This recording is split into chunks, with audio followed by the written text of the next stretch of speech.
ready to transform your fitness routine but not sure how to do it, in this video, I'm going to be breaking down the exercises that you need to be doing as a beginner at the gym. I know it can be intimidating, I know it can be scary, but I'm going to break down the exercises, the sets, the reps, so you know exactly what to do so you can go in and build confidence not only in your body, but in yourself too. So let's dive in. A question I'm asked all the time is, what exercises should I do as a beginner? And I asked myself the same questions when I first started at the gym a while ago. And I know it can be nerve-wracking. People always say to me, I'm too scared, I don't know what I'm supposed to be doing, what if I do something wrong, what if people are judging me?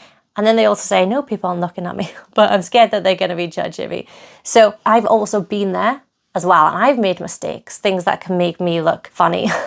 So, for example, once I almost killed someone with a barbell. So if you don't do that, you should be all good. When I first started going to the gym, I was really nervous. I had done the whole 15 minutes on the treadmill, 15 minutes in the elliptical, 15 minutes on rower. But I knew if I wanted to change the way my body looked, cardio wasn't going to cut it. I needed to build muscle and I needed to lift weights. So I'd never done this before. I had a friend that had, so I went with her once and she pushed me into the weight section and we went a couple of times together until our schedules clashed, and I basically had to decide either I can continue to wait when we're both on the same page, I got the same slot to go together, or I'll have to push myself out of the comfort zone and go by myself. And I knew I really wanted to change, not because I hated my body, but I wanted more and I wanted to see what I was capable of. So the first thing is get out of your comfort zone, right? So mentally, I had to push myself first before I could physically push myself. So that's what I did. I started going to the gym by myself. I didn't really know what I was supposed to be doing. I didn't know what lifts I was supposed to be doing. I'd been with a friend, so she was just telling me what to do. And I spent a lot of time researching the top fitness people, like what were they doing? What should I be doing? As a woman, what should I be doing? I was new, should I be doing different exercises? How heavy should I push? I had all the same questions that you probably have as well. And I'm one of those people, a little bit type A, who wants to do the hard thing, the things that look cool, the things that make me look like, yeah, I know what I'm talking about. When actually doing those things are probably the worst things you can be doing, especially as a beginner. And those kinds of things typically make you look like a beginner as well. You don't want to look like you're doing these crazy exercises because it makes you feel like you're doing a lot, but actually you're not. So I'm going to break down the exercises just for you. So grab a pen and paper and let's dive in. And the gym is intimidating. It is uncomfortable when you first go. It's a bit like starting a new job. When you go, you know what you're supposed to be doing, kind of, but the tasks might be different, the people might be different, and the actual work environment might be different. So until you familiarize yourself with those aspects, you will feel a little bit uncomfortable, a little bit nervous, and a little bit anxious. So how can you familiarize yourself with the gym? This is something that I get all of my newbie clients to do. So if they're new, they've never been to the gym before, they don't feel confident enough to go into the weights yet, this is what I tell them to do. I tell them to go to the gym and walk on the treadmill for 15 to 20 minutes. That's it. But during this 15 to 20 minutes, which should probably be safe because you can probably walk safely, you should be looking around. And I want you to be looking at where the different parts of equipment are, where the different machines are, how people are using machines, how people are doing specific exercises, what pieces of equipment are where, as well as, now this is a really important one, look at other people. So much of our fear comes from wondering or being fearful of other people judging us. But when you actually look, not many people are looking around. Most people are either looking at themselves in the mirror or they're looking down on their phones or maybe they've got a notebook. But they're not looking at other people and they're definitely not judging other people, okay? So go to the gym, 20 minutes on the treadmill, get in, look around, get out. That's it.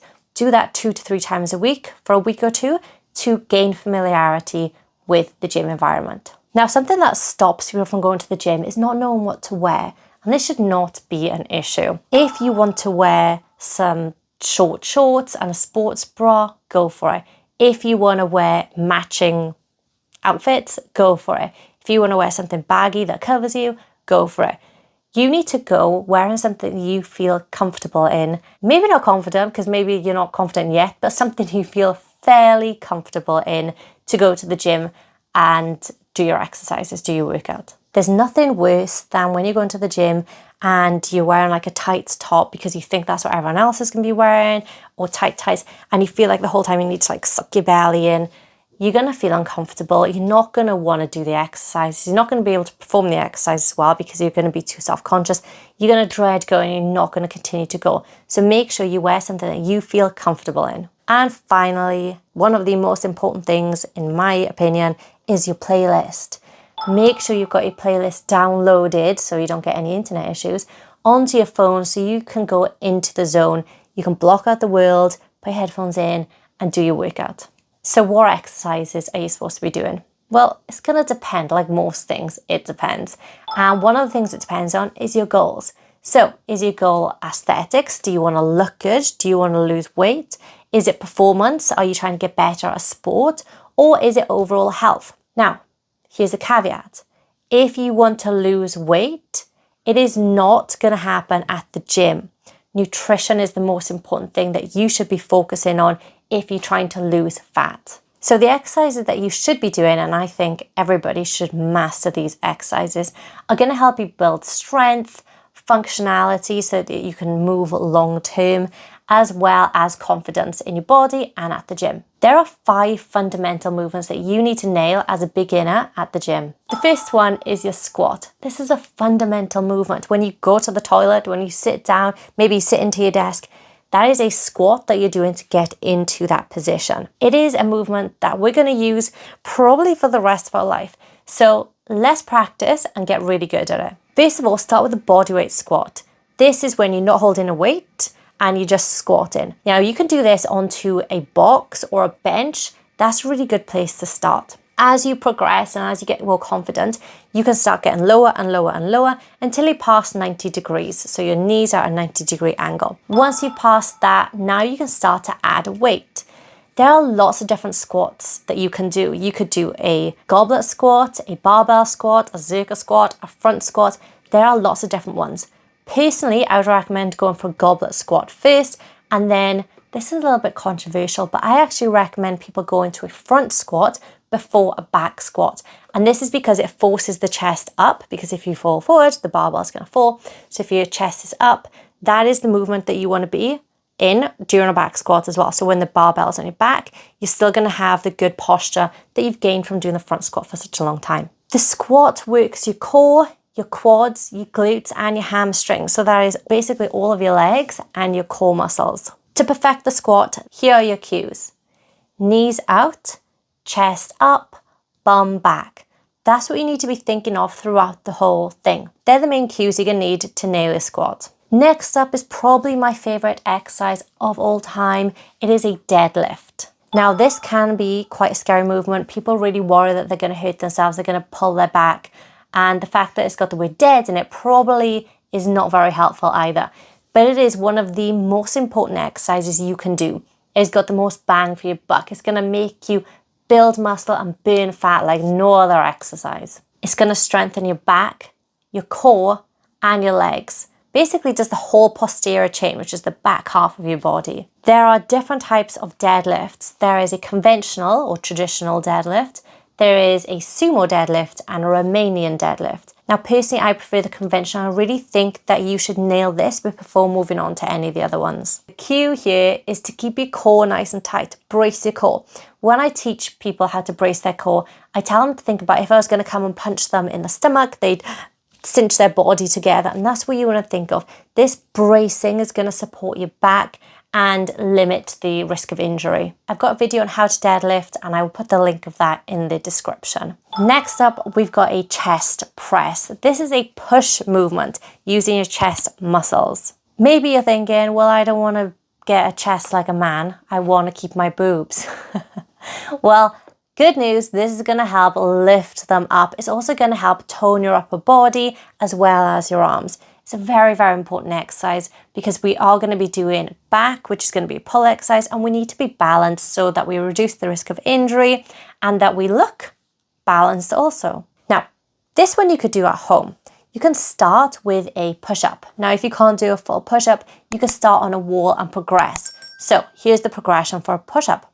You do it on the wall, Then you would do it on like a desk or a table. And then you'd go onto your knees on the floor, and then you'd go onto your toes on the floor. And if you want an advanced one, you can actually put your feet up on a step or a chair or a bench and do a decline push-up. At the gym, I would recommend you go for a dumbbell bench press or a floor press.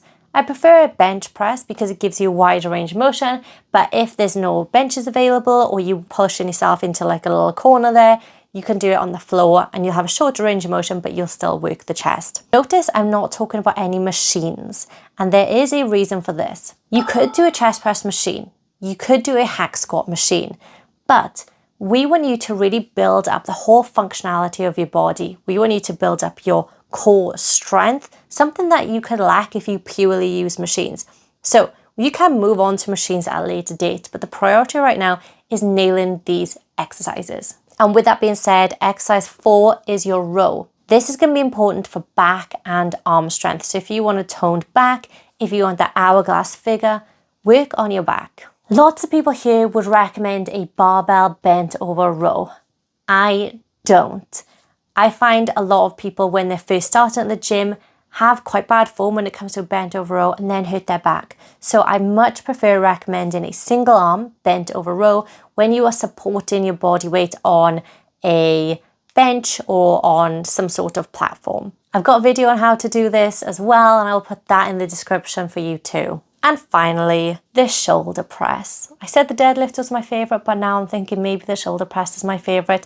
But anyway, I love them both. Your shoulder makes up a lot of your arms. So a lot of people, when they say they want toned arms, they concentrate on biceps and triceps, but actually it's the shoulder that's going to make your arm look toned. So this is the exercises that you're going to want to do for this. Lots of people recommend a standing barbell press, but as a beginner, a barbell is very heavy to do a barbell press with. So instead, this is what I would recommend doing. It's not easy, and I don't see many people doing it at the gym, but this is the exercise I recommend all of my clients start with when they are first going to the gym or starting pressing overheads. It is the Z press. Now, the Z press is different because you're sat down with your legs spread. Whereas when you're standing, you're able to push back and start to use your chest for a movement. Or even when you're standing, you can kind of do like a little dip and drive, which is like a push press. And we don't want to be doing that. Plus, if you want to get the added benefit of working your core muscles, a Z press is going to do just that. There's no cheating. It's going to get your shoulders nice and toned, and it's going to build your core at the same time. Win-win. So now you've got your 5 exercises. The next question is how many reps of each should you be doing? How often? And again, it's going to depend, but here's the general rule of thumb that I think you should stick to. 2 to 3 times a week is enough. You don't need to be going 4, 5, 6, 7 times a week. Even myself, I go 4 to 5 times a week and I still make progress. As a beginner, you want to do the least amount of work possible to elicit the most amount of change, which means if you can get by going to the gym 2 to 3 times a week, that is going to benefit you tenfold.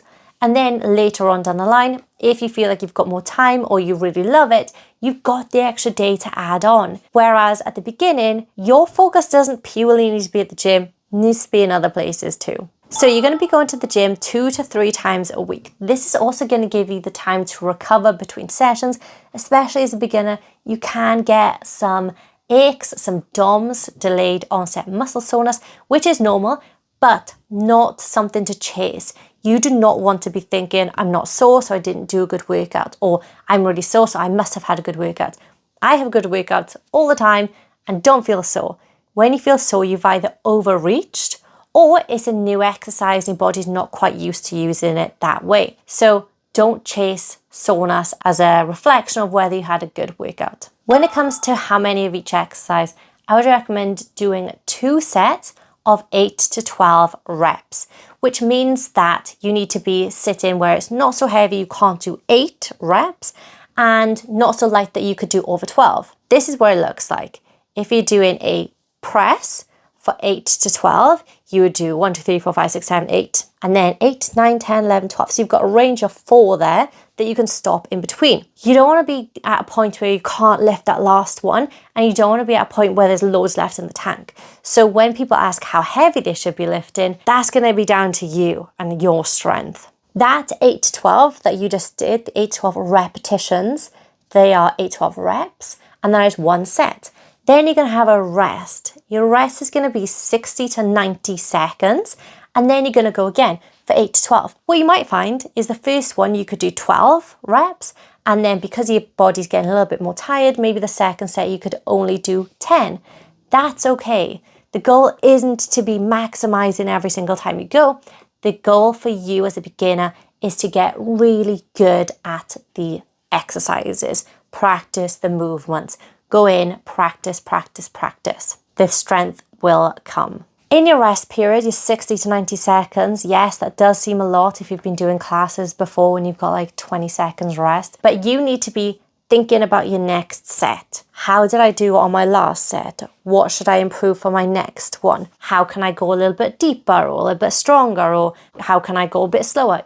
Think about how to improve. Please do not go on your phone, because it's very easy to go on and check a message and then like 5 minutes later you're still scrolling, 5 minutes have gone, you've kind of gone over your rest period and you're like, I'm out of it now. So stay in the zone. You should carry on doing 2 sets of 8 to 12 for like 6 to 8 weeks. After those 6 to 8 weeks, if you are consistent, this is when you could add on the 3rd set. So you could now do 3 sets of 8 to 12 for 2 days. And then maybe in 6 weeks, you could go up an extra day. Now you're doing 3 days at 3 sets of 8 to 12. I will come back in a moment to talk about the timeline, but right now let's go back and talk about what you should be doing alongside your training to really get the results that you need as a beginner. Steps is something that people always ask me about. They always say they're trying to hit 10,000, but 10,000 is not a magic number. Here's how you need to figure out how you know how many steps that you need to get to make progress. So if you've got a pedometer, hopefully you've got a watch, or on your phone you've got a step counter, something, so you know roughly how many steps you're getting per day. Look at your last week, if it was an average week. You know, if you've been on holiday, don't count it, but look at an average week and find the average number of steps. So if on average, so this is how you work as an average, you're going to add them all up, add 7 days up and divide them by 7. So one day you might do 2,000, the next day you might do 6, the next day you might do 4, the next day you might do 3, the next day you might do 12. You need to add them up and divide by 7 because you've got 7 data points. When you've got that data point, add on 1,000 steps. So for example, if your average on the last week was 5,000 steps, you just need to hit 6,000 steps a day for the next 3 to 4 weeks. 3 to 4 weeks is a good amount of time for you to build the progress and to stay consistent with it. Once you can hit that many steps, just add on 1 more 1,000. Keep going for a few weeks, add another 1,000, keep going for a few weeks. And you can progress all the way up to 10 to 12,000. What I find is when people get to about 12,000, it is a lot of time on their feet. So typically that's when we'll do other things. But for now, you've probably got a long way to go. So work on your steps, work on your workouts, which we'll talk about in a sec as well. And also work on this, your nutrition. This is something that most people struggle with.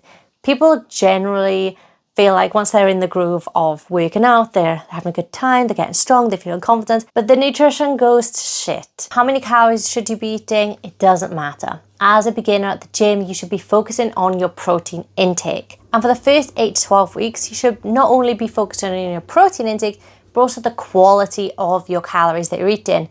Forget the quantity right now. After 8 to 12 weeks, once you've got a good routine, once you're hitting your protein target, once you're hitting your fiber target, once you are hitting a good average amount of macronutrients, then once you're trained as well, you can start to look at, do I need more or less calories? But for the first 8 to 12 weeks, don't even think about cutting calories. And please do not use a calculator. I don't know how many times I have to say this. The calculator is not accurate. They don't look at your metabolism. They don't look at your body fat percentage, your lean muscle mass, your medical conditions, your hormones. They don't look at anything. So stop using the stupid calculators because they do not work, okay? Instead, focus on the quality of your nutrition. Okay, so let's jump back into the workouts. For the first 6 to 8-ish weeks, you're going to be building up to 3 sets. Once you've done that, then you can start to add on a third day if you want. And after 16 weeks, this is when you can start to change your exercises. So I will link a document of all the different variations of each exercise pattern. So movement pattern is the squat, the hinge, which is the deadlift, the press overhead, the horizontal press, and the row. So they are the 5 fundamental movement patterns. And so maybe you'll do like a sumo squat one day, maybe you'll do Romanian deadlift another day, maybe you'll do full deadlift another day. I will link a document in the bottom in the comments for you guys that you could just download. You can also at this point start adding in some machines if you want to. Maybe you could focus on like your squat movement for one day, your deadlift on another, and then on the third day, maybe you're doing a hack squat machine or a leg press machine. So you are still utilizing your core for the majority of the workout, and then you're swapping out one of the days for a couple of machines here and there as accessories. But this is what you don't want to do. You do not want to keep changing up your exercises every single week. So wherever you do on a Monday, you need to keep that the same Monday after Monday after Monday after Monday after Monday for the first 16 weeks. You can even carry that on up to 6 months. As a beginner, you will still make so much progress in that first year. Again, every Wednesday exercise workout program, you're going to do the same every Wednesday and then every Friday or whatever days you do, but they have to stay the same. So Monday, Wednesday, and Fridays could be different, but every Monday, every Wednesday, and every Friday have the same exercises, the same reps in them. Lots of people think that by changing up the exercises, you're confusing the body, but the body doesn't get confused. Yes, it likes novelty, but it also likes the same routine. It likes regular stimulus, so it knows where to build muscle. If you're going to do a squat one day, like on a Monday, and then you're not doing it for another 4 weeks, your body's going to be like, well, we don't need to build those muscles, so we don't do this movement very often. It recognizes movements and the stimulus, the pressure that you're putting on it. It doesn't just think, oh yeah, well, she wants to grow her bum, this is what we need to do. You need to give it the right stimulus, which means doing the same exercises frequently for months. And yes, motivation can be hard if you're doing the same exercises day in, day out, but you do need the discipline, and that is how you get results. People who have been going to the gym for years and see lots of progress are disciplined to do it even when they don't want to. So you need to kind of suck it up, embrace the suck, and keep going. There are more advanced things that we should be talking about a little bit later down the line. So I will create another video on those more advanced things like how to do supersets, when you should be doing unilateral training, and other kind of more advanced things. But for the beginning, I think you've got a lot to be working on right now. Something else we should talk about is progressive overload, which can mean lots of different things, but basically what you're looking at doing is getting stronger and better at the exercises each week as a beginner. As you progress, progressive overload will and can look very different, but as a beginner, you don't need to think about that right now. Once you've been doing this for 6 months or so, you can come back and watch the intermediate one. So that is how to build the perfect workout program for a beginner. That's how you build up your fitness. That's how you start to lose weight as a beginner. There is no need to use a calculator. There's no need to book a personal trainer and get them to count your reps. I'm sure you can count to 12, right? That's the maximum I've given you is 12. I think you can do that. So you just got to go in and maybe be part of a community. You can come to our group, put up videos where we can critique and help you guys out. If you're worried my phone might be off, then you can just send us the videos and we will check over them for you. But don't get sucked in to needing someone to count your reps there in person. Once again, here are the 5 movement patterns that you need to nail. You've got your squat, your deadlift, your chest press, your row, and your shoulder press. They're the 5 ones that you need to nail. Again, I'll leave a document in the comments about all the different varieties that you can use with dumbbells, barbells, and machines so that you can build up the variety as you progress. 5 movement patterns that we've just discussed is going to help you build muscle, build confidence, and burn body fat. They're going to get you really nice and healthy, not only for looking good in the short term, but actually as we age, these movements are the movements that we're going to be doing almost day in, day out. They're the ones that are going to keep us not only having a long life, but we're going to be thinking about longevity and enjoying that life, being very independent and capable as we age. Don't forget to subscribe for more no bullshit hints and tips on how to build muscle, lose belly fat, and get your hormones in a good, sustainable place.